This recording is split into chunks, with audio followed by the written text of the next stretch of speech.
Great. Good morning, everyone, or good afternoon. Before we begin, a few technical notes about this presentation. Please note the auto captions are available for this event via Facebook. So just click on the little gear icon in the lower right corner. If you would like to receive a transcript after the event, please email events@documentary.org. Today's video is being recorded and will remain on the site if you are unable to stay for the entire session, or you want to share it in the future. Or if you have to leave early, you can come back later and check it out. My colleague Nikki is in the chat today. Hi, Nikki. She'll be dropping in some links and other resources that you can reference outside of our conversation and Q&A today. So thank you, Nikki.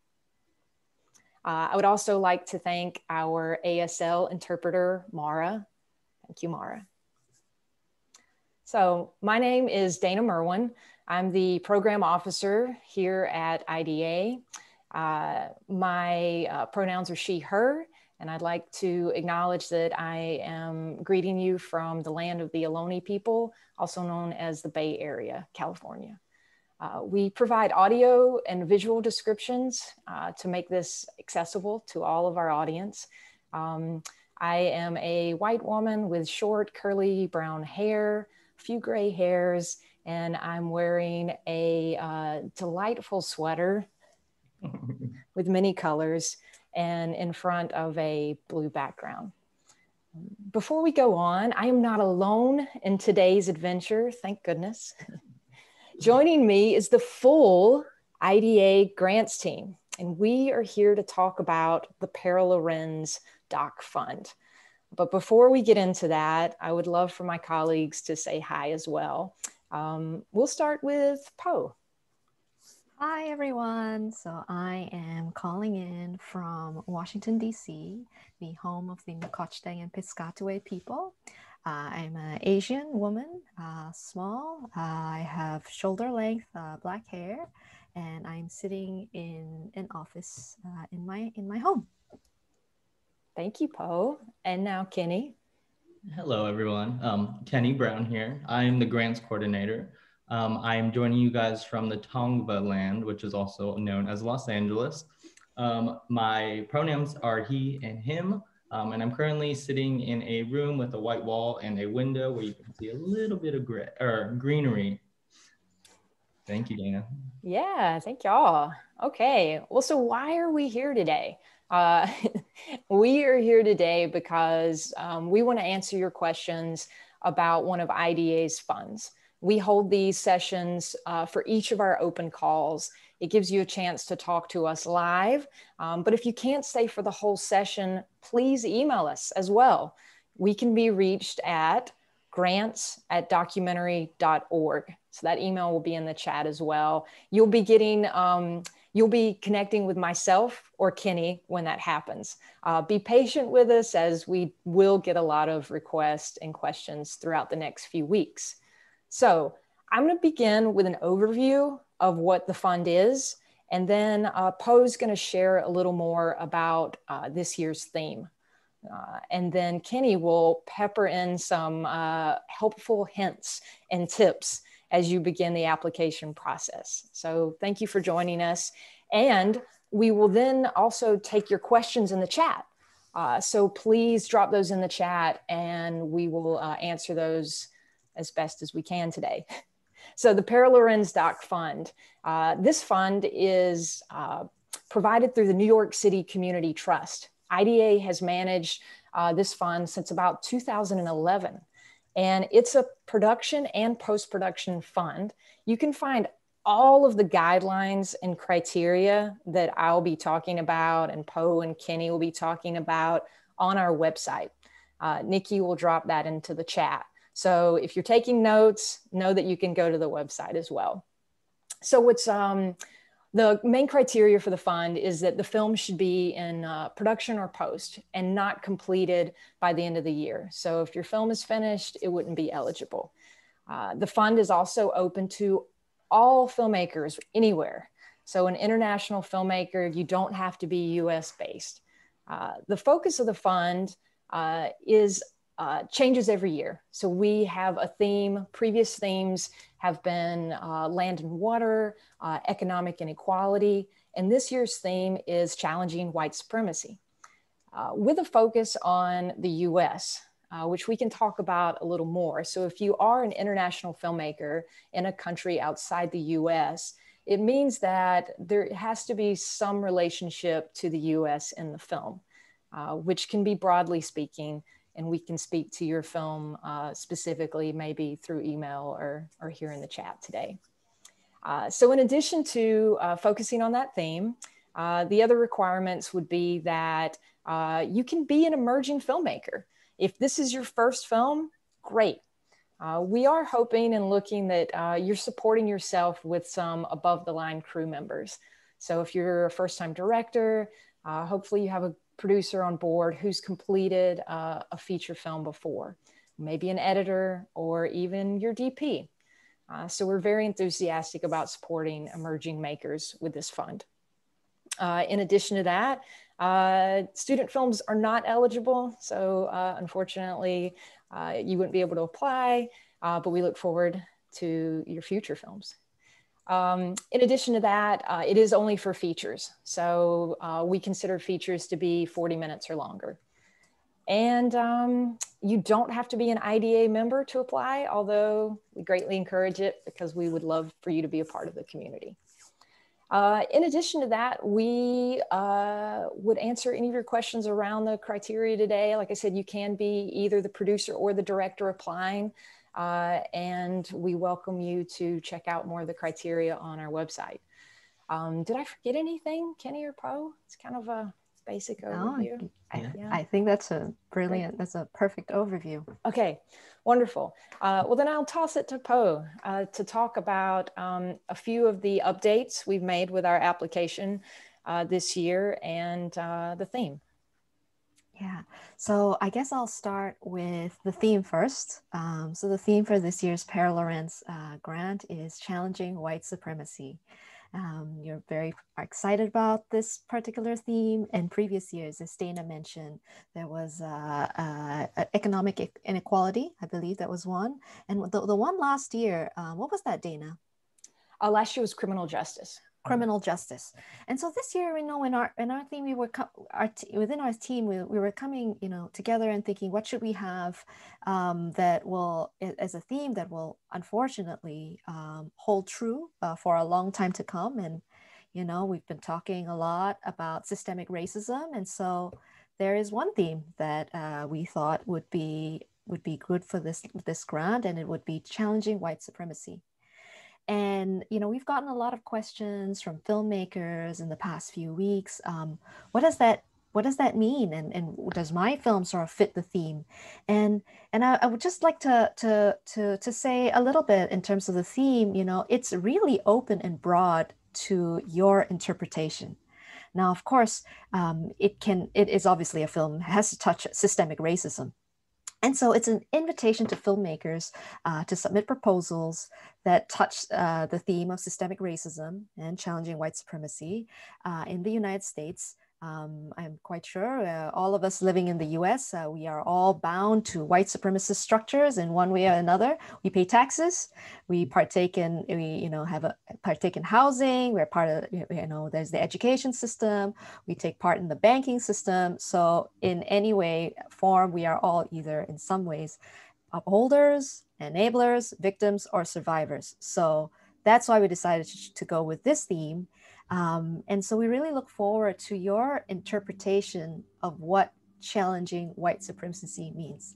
It could be, you know, like you have a community or a central figure in your film that's really fighting against some of this structural racism, or it could be maybe the decentering of whiteness. And a few, Kenny, Dana, and I, we were talking through like, what are the films that come to mind that when we think about challenging white supremacy? I'm going to offer a list of some of my favorite films, and then I'm going to jump to you, Kenny and Dana. The films that come to mind in the past year and past few years that really touch on the theme on challenging white supremacy for me are Time, Through the Night, At the Ready. If you haven't seen it yet, it premiered at Sundance this year. Down a Dark Stairwell, Philly DA, Landfall, and Homeroom. So those are the films, and you can just see just from this list how broad a range in terms of the topics and the characters and the journeys. I want to throw it to Kenny. Kenny, what films come to mind when you think of challenging white supremacy? Yeah, it's not specifically a feature film, but I would say a really good series would be And She Could Be Next. That would be one that always comes to focus for me. Mm-hmm, mm-hmm, mm-hmm. And Dana, what are some of your favorites? I mean, your list was pretty on point for me as well. I would throw in Conscience Point by Treva Warmfeld. It takes place in the Hamptons, and it's about the struggle for land rights between the Shinnecock Nation and the local community there. And all these films, that the ones that we mentioned, and there are so many more, they really go deep beyond what we see or understand as systemic racism or white supremacist structures that appear in our popular media or in the news. So, I would hope that this theme is an invitation to filmmakers to really think very deeply about white supremacist structures and systemic racist structures in the country, and how oneself is part of it, whether we want to or not. And so this is can't wait. I just honestly can't wait to see the type of film proposals that are going to come in. It is a very heavy topic. It is a very timely topic, which unfortunately will be relevant for a long time to come, has been relevant for the past some 400 years.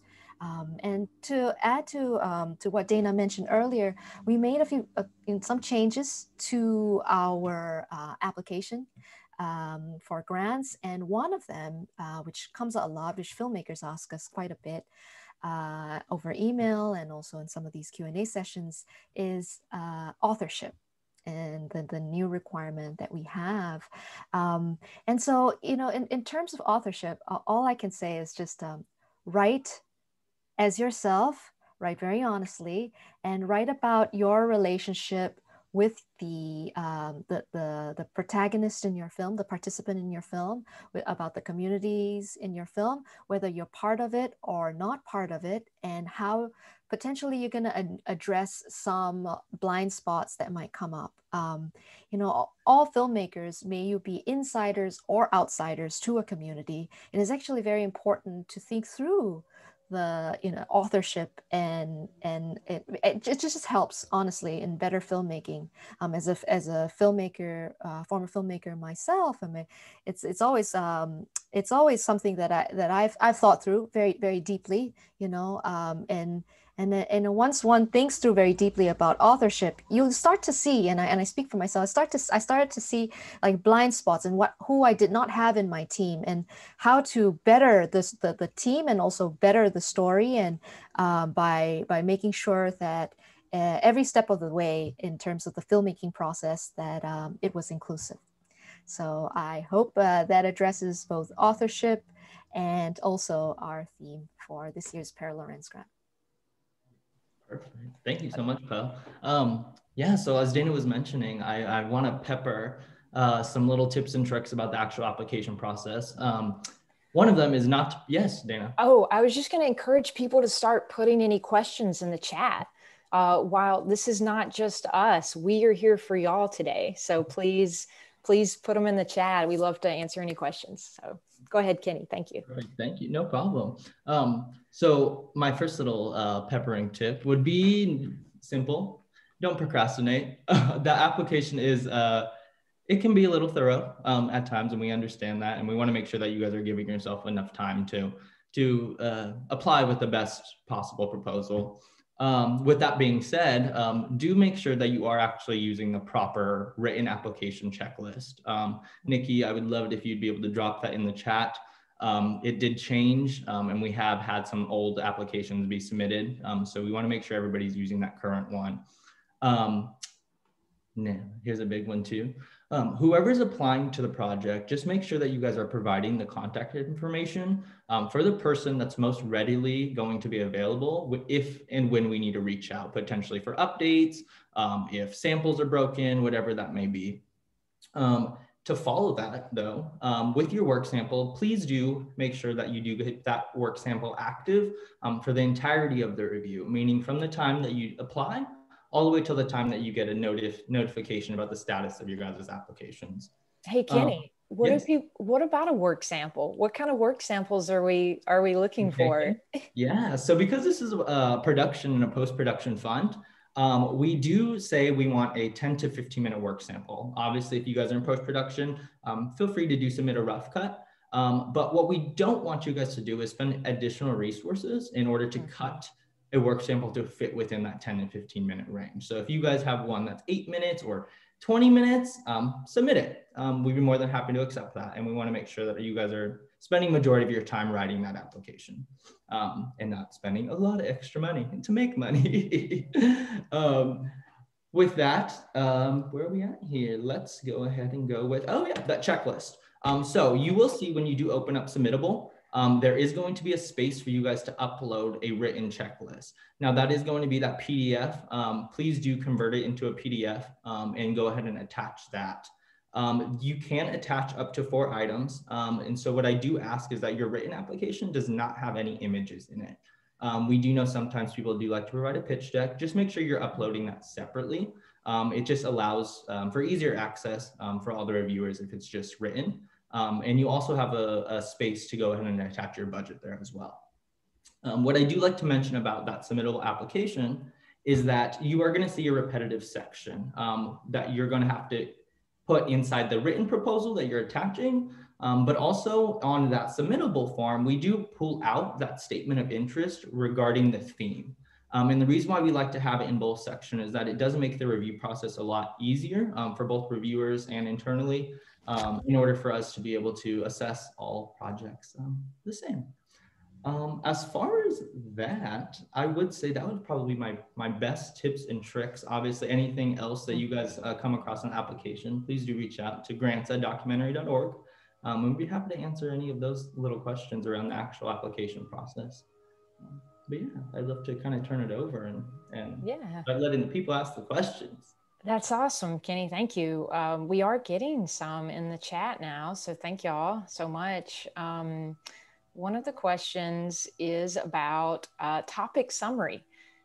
So Katie is asking, I'd love to hear your advice on parsing out the differences between topic summary and then the alter statement, because I think because both prompts ask for a response that may overlap. Will grant writers be penalized for repeating some of what is said in the topic summary in the later required statement?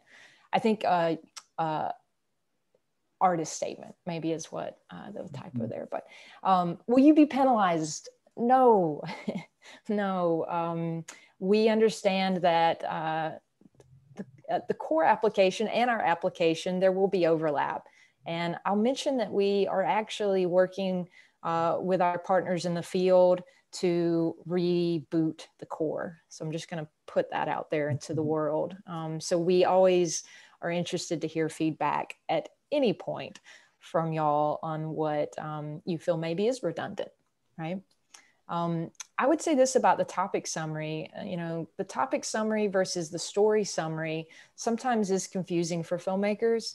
In the story summary, we really are looking for your film story, the characters, what's at stake, what's going on, really identifying your film. The topic summary is heightening why the subject matter is important, giving us, you have that micro like look at a story, and then you're kind of pulling back to say, you know, what else is surrounding this story? And that gives us, if we know nothing about that topic, it gives us a chance to see a broader lens. Poe or Kenny, did you want to add to that at all? No, I thought Yeah. that was great. Kenny. Yeah. All to add is that Katie did actually clarify. She was actually talking about the topic summary and the statement of interest. Which I understand where you're coming from on that. So like Poe was, and we were kind of talking about the different different types of films that could fit under this theme. Let me use a good what would be a good example of this? Essentially, that topic summary could be around, like if we're using the and she could be next story.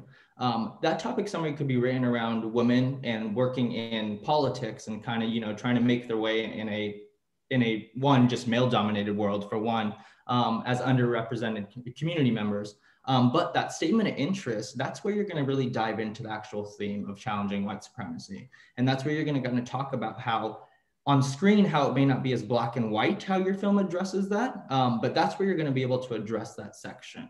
There could be some overlap, and you'll want to probably make connections with the actual topic of your film and how it does connect to that white supremacy culture. But at the same time, we're really giving you that space and that statement interest for you guys to ultimately build your case about why your film is a fit for this theme. Yeah, and the statement of interest section, I mean, that's the part that personally I really love reading, because it really, you know, it really sort of makes it very clear why the filmmaker is telling the story, either as insiders or outsiders to the community in which the story is about.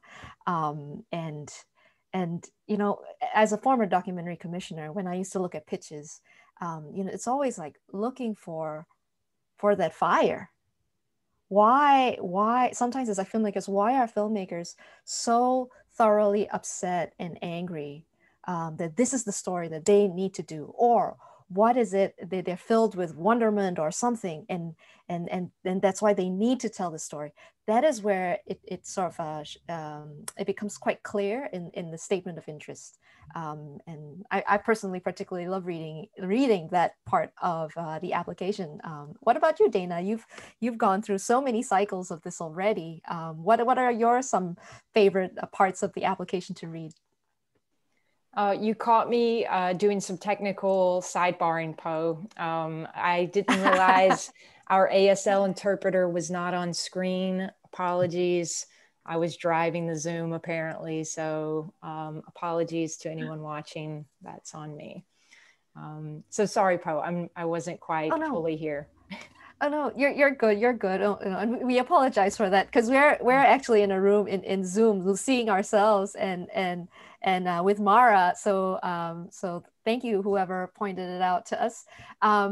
Yeah, the question what we were just talking about was our favorite sections in the application, and I was just saying how I really particularly love reading the section of statement of interest, because it really goes to the core and the heart on oftentimes why filmmakers are making the film. What is that fire in their belly? What's driving them to, yes, this is the story about challenging white supremacy that I need to tell, that cannot wait. And so I wanted to point to go to you, Dana. I mean, you've gone through so many cycles of various grants. Like, what are some of your favorite sections and that you love reading when you know, with these filmmaker applications? Well, Kenny, did you already talk about yours? No. Okay. No. Okay. I'm like, oh my gosh. Oh my God, did I put you on the spot? Like you were trying to. How long did I black out in this technical? No, you're good. You're good. You're good. You're good. Yeah. I mean, lately, I mean, with the new addition to Connection to the Story, I think what we've seen with our previous fund with Enterprise, one of the questions we've gotten is the clarification of a producer writing the application versus a director, because we know if you have a team, and some folks are solo right now, so it's just, you know, maybe the director doing wearing all the hats, and a lot of producers and directors have emailed us to say, you know, this story is very personal to the director, but I'm writing the application, so how do I write that? How do I say that? And it all kind of goes back to a good collaboration and sharing your proposal with other folks. So in the connection to the story, we get to see who's involved and what they're bringing to the project. And I'd say this through all of our grant writing sessions, just share your application, because we are not superhuman. So if someone's reading your application and they're confused, is it from the director? Is it from the producer? You know, what's the relationship to the story? Then try to address that. There's no right answer on how to do that. Everyone's writing styles are different and personal. We also want to say we are very accepting if English isn't your first language, and especially if there are international filmmakers and international stories. A lot of filmmakers always want to, you know, apologize for that, and that's nothing. You know, we're looking for story, and if it's a strong story, that comes through clearly. Absolutely. Yeah. We did. Yeah. Oh no, and I would also, if it's okay for me to add, and because this is a question that has come up in regards to this particular theme, challenging white supremacy. It's like we have had some filmmakers, white filmmakers, is like, well, is this theme for me? Can I apply for this? And I would say absolutely. And you know, it's something. It's a theme that I think all of us should be thinking very deeply about in our lives.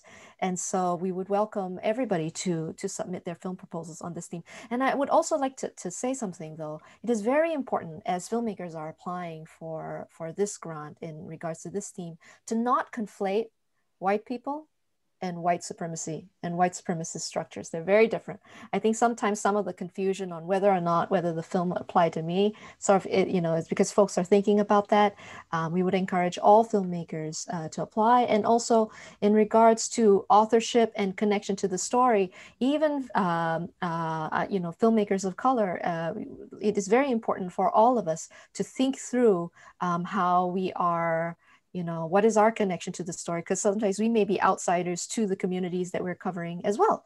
So again, it goes back to connection to the story, authorship, and how to best write your application. Write it in a concise and honest way. And as Dana said, share it with your friends, share it with different types of people so that they will help you, write a better proposal. And should there be any blind spots, and we all have blind spots that we cannot see, then they will help you navigate that. Yeah, absolutely. Kenny, did you want to add to that? No, that was well said. Well said. Yeah. There's another question here. We have Sun asking, do you have to form a company to make a documentary? Now, the answer is no. That is not a requirement. Yeah, that is not a requirement for IDA. A lot of filmmakers do eventually get to the point where they do find it necessary. But for IDA specifically, we don't require that, nor do we require a fiscal sponsor. So you do not need to have a fiscal sponsor in order to apply for our funds as well. So no. That's right. Send us your stuff. What I do want to also kind of emphasize, because this is the production fund as well, and a lot of applicants can be in different stages of that production. I kind of want to jump back and talk about story summary a little bit, to where we know if you're kind of in early production or mid-production, there is going to be some unknowns. And I know a lot of filmmakers beat themselves up because they don't feel like they have that concrete story written yet. It's best to be honest about that. And it's best to kind of write in there your unknowns and what potentially you're seeing as being an obstacle, or what you see potentially unraveling from an event that you're planning on shooting at. It's better to include what you're not sure about than leave it out and it feel like that story is not being thought out. So just go ahead and be honest, and it'll turn out for the best.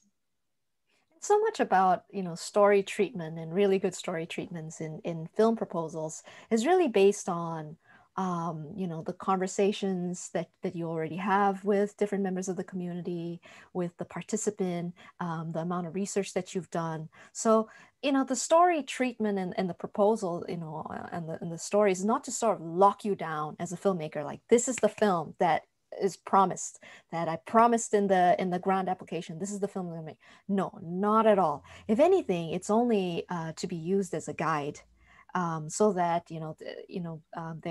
there's some sort of structure. But like any documentary film, since we're following life as it unfolds, hopefully it will be different from the structure and what you proposed, because then as a filmmaker, you would have learned something new, and so would your audience. That's right. That's right. What about the topic, while we're still accepting any questions, what about budget? We get a lot of questions about budget. It is required in this application to submit your project budget. And a lot of filmmakers are concerned about how to best do that. What are our thoughts on that? I would lead with saying, make sure you have a line item for yourself. Producers, directors, it's work that IDA is doing beyond grants and making life sustainable as a filmmaker and all the challenges that come with that. And we know the stories around producers and directors not paying themselves first. And that is a story we want to change. And it begins in the budgeting process. So we encourage you to do that. We would say, the budget does tell a story. It matches your proposal. So, when we review budgets, I wouldn't say it's leading our review. We understand that for us, it really is story and approach and all of the questions around that. For us, a budget does give us a picture, but we don't look at it as the main guiding principle. But if you're proposing to film all around the world for 90 days, does it reflect that versus in one location for a month? So that's the picture we're looking for. And we're looking that you're also taking into consideration any support that you need or the people in your film need. We're encouraging filmmakers to consider mental health for themselves, for the folks in the film. We're also in conversation with filmmakers and festivals around including closed captioning and building that in for your rough cut stage, for your final film stage. We know that is a cost, but we also know that there is a community of documentary lovers that can't wait to see your film, and that will make it more accessible for them. So we encourage you to look at the cost around that. And we are also wanting to partner with more folks out there to help support filmmakers in those costs. Yeah. Anyone else? I'd like to add to what Dana, you were saying about how important it is to factor in, how much you as a director or as a producer, you're going to make in the budget. I cannot tell you how many times, I've spoken to filmmakers and they say, well, it's okay. I love this project. It means a lot to me. I'm going to give all my money to the DP or the editors. Nothing against our friends who are DPs and editors, but you're the director, you're the producer. It's very, very important for yourself and for our industry, for sustainability's sake, that you budget in your line item, so in the budget. So I just wanted to add that. It's a great point. So somebody's asking if we can share some titles again. So I just kind of want to talk about one, which was At the Ready. That was a previous grantee of ours, and they just had their premiere at Sundance. And what that film is it follows some students on the border of the Mexico-Texas border in Texas, but they're a part of this program, which they work closely with the Border Patrol and law enforcement. And it's kind of a filter feeder program into law enforcement work at post high school. The uniqueness about that is that it's predominantly Latino and Latino community and school, in which on the border is typically not the type of people you see joining the forces.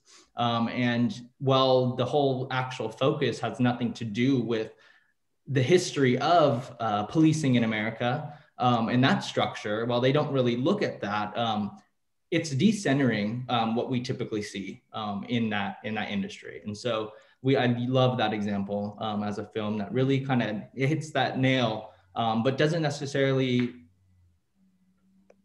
make the whole entire film about it. But yeah. No, that's a brilliant film. I highly encourage everyone, if you get a chance, to watch that film at the ready. And I recently watched Ursula Liang's Down a Dark Stairwell, and I think it's just a great example of a film that is challenging white supremacy and white supremacist structures, and would have perfectly fit this theme if anybody's pitching a film like that. And it really is about an African-American man, Akai Gurley, who was killed by a police officer, an Asian American police officer in New York. And of course, a case ensues, and the community, the African-American community and the Asian American community were kind of split, and they took sides. And it really showed the white supremacist structures that we talk about, and that it is it's like that they're it's complicated, it's nuanced even within communities, and I just that film actually moved me quite a bit, and got me to think a lot about different kinds of white supremacist structures and communities that get, unfortunately, pit against each other. So highly recommend that film by Ursula Liang. Thank you, Po. The next question was in follow-up to closed captioning. Curtis is asking, should we add closed captioning in our work sample? It is part of our budget for the completed film. So Curtis, thank you for asking. We're on the cusp of, not requiring it right now, but highly, highly encouraging it. Well, requiring if it is a different language. No. We want accessibility for our reviewers. So we really want to include reviewers that will need closed captioning to review the samples. Mm-hmm. So I'm stepping kind of into our process, which would be really great to talk about as well here. So 2 parts. What happens when your application comes in? I'm gonna sidebar on that. When your application comes in, this team reviews all the submissions to make sure that it fits the criteria and guidelines. So that's the only part that is an internal review from the beginning. Then we have a selected group of reviewers that represent the documentary community. They are also filmmakers that represent the communities that the films are about. So that includes the communities of color, disabled filmmakers, across the board. I mean, we're very mindful and thoughtful, and all of our funds are that way. And so we want to include more reviewers that may need closed captioning to review the samples. So we're in this phase of we encourage it. It's not a requirement at this point. And I'm going to ask Nikki to include one of our collectives, filmmaker collectives in the field around disability is Forward Doc. And they have an amazing toolkit that we will put in the chat. And I want us, there's also a free closed captioning service online that I didn't bring to this meeting that I will, if you want to email me, email grants, we'll have that for a follow-up, because I know it was recently provided at one of our tool sharing Zoom. So apologies for not having that at the ready, because there are ways to do it affordably in the rough cut stage. So adding that here. Yeah, and where I was, sorry for jumping in. I knew where you were going with that. It's twofold. Yes, but if you do have foreign language in your work sample and in sections, just do make sure that that is translated and closed caption those parts. That is just helpful for a general review in general. So. That's right. Thank you. We're saying the same things. Yeah. For different reasons. Yes. Yeah. Yeah. Yes. Thank you. Thanks, Kenny. If you would like to, I'm going to read the question, but Dana, this is probably more down your alley because you were around when Philly DA was funded. But Daphne asks, is it acceptable to basically propose a one-off that eventually turns into a series, even though this is a feature production, post-production fund? And they mentioned Philly DA as an example. Yeah. Thank you. We have funded, so when you're applying, we are looking for features. It is a feature film fund, as is our other fund, Enterprise. We are also excited that we now have a shorts fund. So please check that on our website. That will be opening July 5th. So you'll see us again on Facebook in a month talking about it, the XRM IDA Incubator Fund.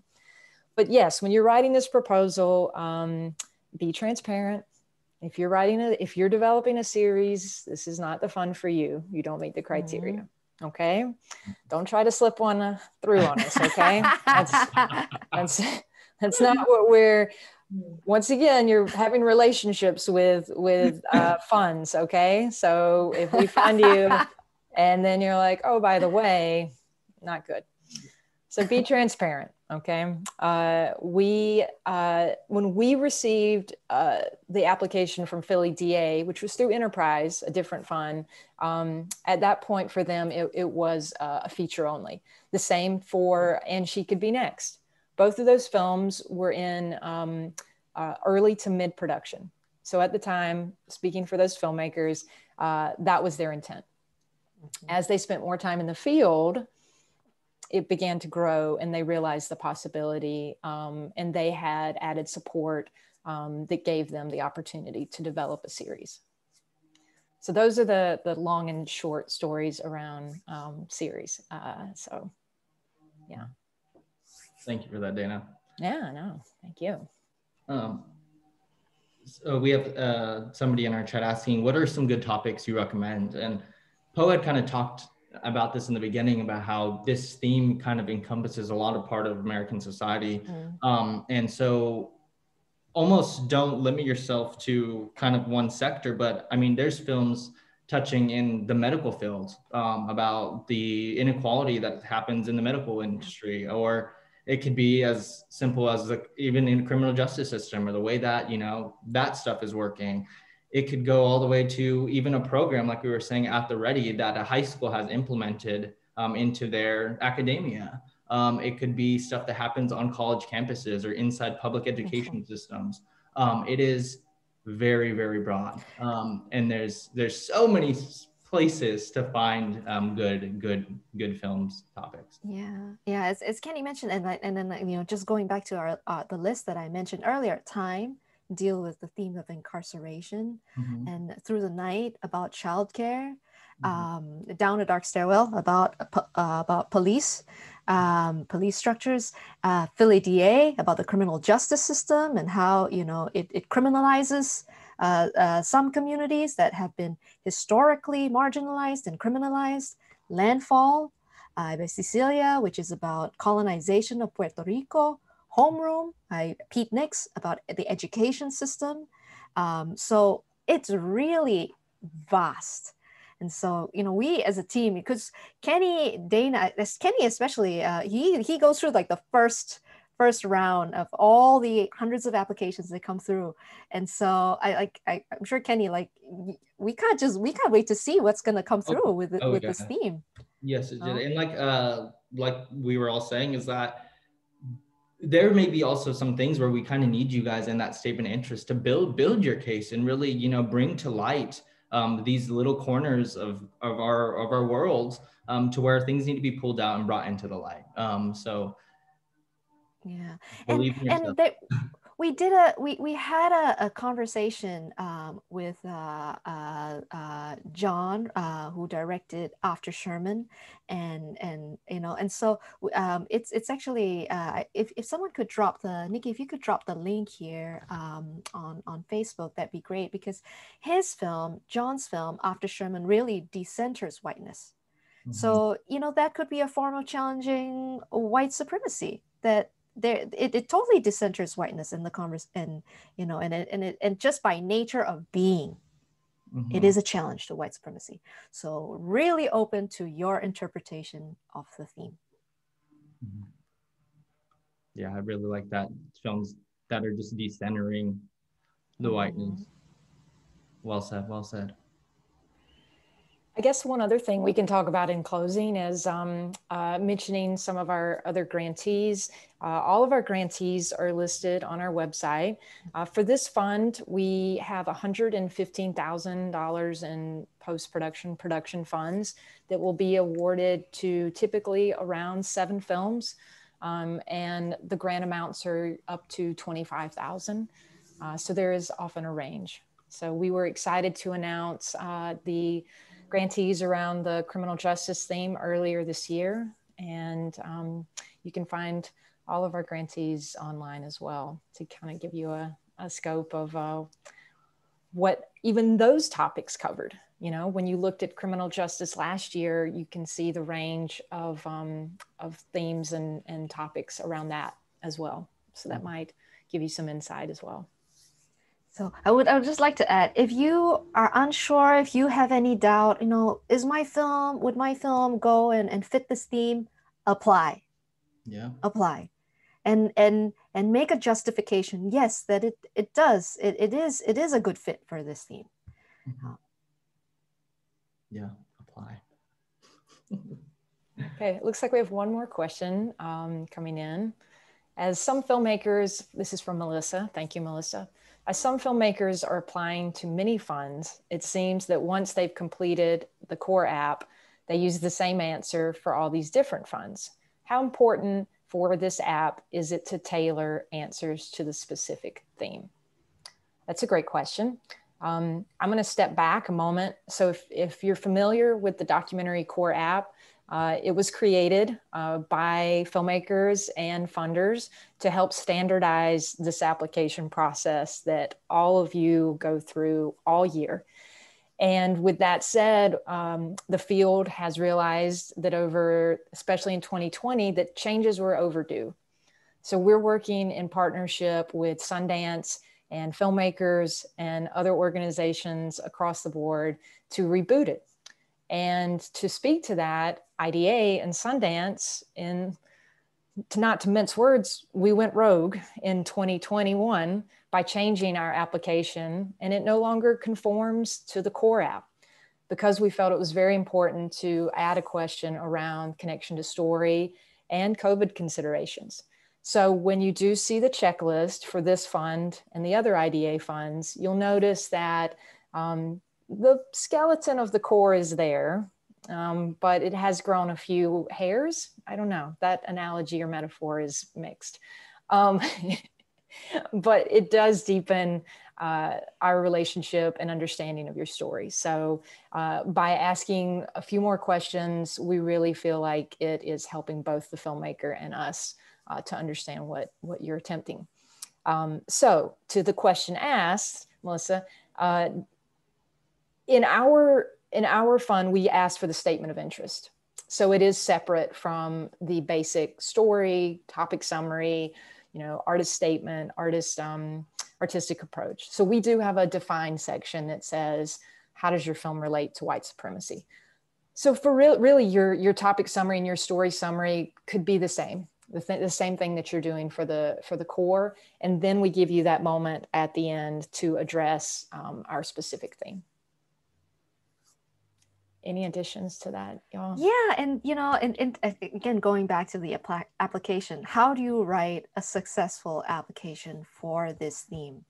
And for even our other IDA grants, there should be a sense of urgency in the application. Like, why now? why this film now? Why is this so important that it needs to be told? That has to be clear in your application. Connection to the story, if you're an outsider or an insider, it does not matter. How are you going to tell it in an inclusive way to bring out the best in the story, so that as a filmmaker, you'll learn something, and as then you're sharing with your audience, we will also learn something. I cannot stress how important those two are. And then, like any, in making any films, it's like, what are the other films that are out there? Are there similar films out there? How is this one different? It's very important to sort of articulate all that very clearly in the application. And it does go a long way. I mean, as somebody who's reviewed, IDA has been a reviewer for IDA, the Enterprise Fund grant. And, now I'm really looking forward to just seeing what's going to come in and then to pass it on to our reviewers. So wish everyone the best of luck. But Dana, is there anything else that comes to mind, or Kenny, that comes to mind, since you're both like the first line of defense, that where all the applications are coming through and you're seeing all of it, the hundreds and hundreds of applications? We like to think we're more of a welcome wagon than a defense. So we're that's true. That's a bad choice of words. My apologies. Oh. No, it's okay. We're the welcome wagon. We're the welcome wagon. Just to reiterate, I maybe felt a little too chatty on that one. Melissa, don't rewrite your topic summary and your story summary. It should be the same. It will always be evolving, right? Your applications are always evolving to match your story and maybe the topic summary. But we don't want you to rewrite. That's the whole purpose. Even though we did go sideways with the core, and we know that word count and the descriptions are all in a liminal state right now. They're all kind of changing this year. But we do promise our timeline is to reboot the core and be a partner with it again by the end of this year. So hold fast that is happening. So yes, other things to look for. I would say just don't procrastinate and don't take it personally. The grant writing process, we know, is hard. It's difficult. It's often isolating if you don't have maybe a producer on your team to share your writing with.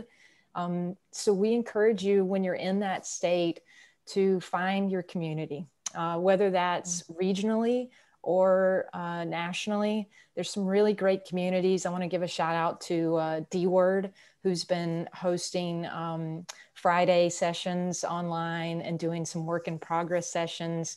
IDA is going to relaunch DocuClub soon. So find that community that can help support you during this process. We offer some grant writing classes on our YouTube channel that will also support you in the challenges of this process. Sometimes it's about timing. And a project that was declined previously from one of our funds did eventually receive it. And the fund and grantees that have received funds from us have received a host of no's from other organizations. So we just say be kind to yourself during this process. Allow the time that you need on it. But just know that it's not personal, and we look forward to your application and meeting you hopefully on the road. But we really also want to encourage, as much as we talk about emerging filmmakers, regional filmmakers are also very important to us. We were excited in our last Pere Lorenz grant grantees to have, I think, 4 or 5 filmmakers that were not from the coast. So that's also something we are addressing at IDA, is encouraging regional filmmakers. So I'm kind of rambling now. These are my parting thoughts. Perfect. It's perfect. Yeah. We acknowledge that this is, this is just one step in the film that you're making. So, Kenny, any parting thoughts? Email us with any additional questions. That's always a parting thought. But like Poe said, apply. And we'll definitely look at your application, and we look forward to it, and we're excited. Yeah. Okay. Poe, any final thoughts? That's it. I know this topic is not new for so many of us in this film community. So yeah, I'm really, really, really looking forward to seeing what comes through and looking for films. Like, I know many of these films are going to teach us a lot about the country we live in and also deeply about ourselves. So thank you for applying. Absolutely. And on that note, thank you to Mara. Thank you to Nikki and Cassidy, our events team at IDA. Thank you to Suze, who I also saw in the chat.